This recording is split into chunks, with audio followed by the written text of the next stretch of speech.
March 29 മുതൽ മസ്കറ്റിലേക്കും സലാലയിലേക്കുമുള്ള express സർവീസുകൾ പുനരാരംഭിക്കുന്ന പ്രതീക്ഷയിലാണ് മലയാളി സമൂഹം. പരീക്ഷ കഴിഞ്ഞ അവധിക്കാലം ചിലവഴിക്കാനായി നിരവധി കുടുംബങ്ങളാണ് നേരത്തെ തന്നെ ടിക്കറ്റ് എടുത്ത് കാത്തിരുന്നത്.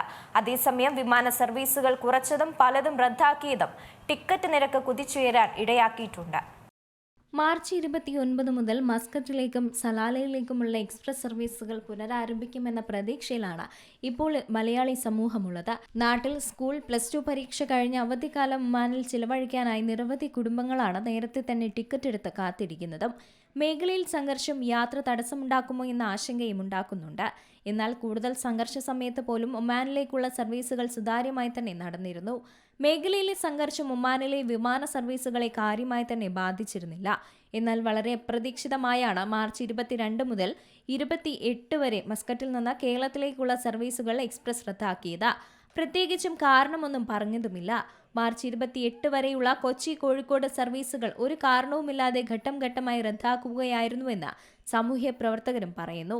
അതേസമയം സലാലയിൽ നിന്നുള്ള മറ്റു വിമാന സർവീസുകൾ സുതാര്യമായി തന്നെ നടന്നു വരുന്നുമുണ്ട്. ഏതായാലും ഇനിയെങ്കിലും യാത്ര സുഗമമാവണേ എന്ന പ്രാർത്ഥനയിലാണ് ഏവരുമുള്ളത്. അതേസമയം യുദ്ധ സാഹചര്യങ്ങൾക്കിടെ മേഖലയിലെ വിമാന സർവീസുകൾ കുറച്ചതും പലതും റദ്ദാക്കിയതും ടിക്കറ്റ് നിരക്കും കുതിച്ചുയരാൻ ഇടയാക്കിയിട്ടുണ്ട്. ഇതര GCC രാഷ്ട്രങ്ങളിൽ നിന്നുള്ളവർ ഒമാൻ വഴി യാത്ര ചെയ്യുന്നത് വർദ്ധിച്ചതും ഉയർന്ന നിരക്ക് തുടരാനും കാരണമാണ്. കഴിഞ്ഞ 3 ആഴ്ചയ്ക്കിടെ 10,000ങ്ങളാണ് മസ്കറ്റ് അന്താരാഷ്ട്ര വിമാനത്താവളം വഴി യാത്ര ചെയ്തത്.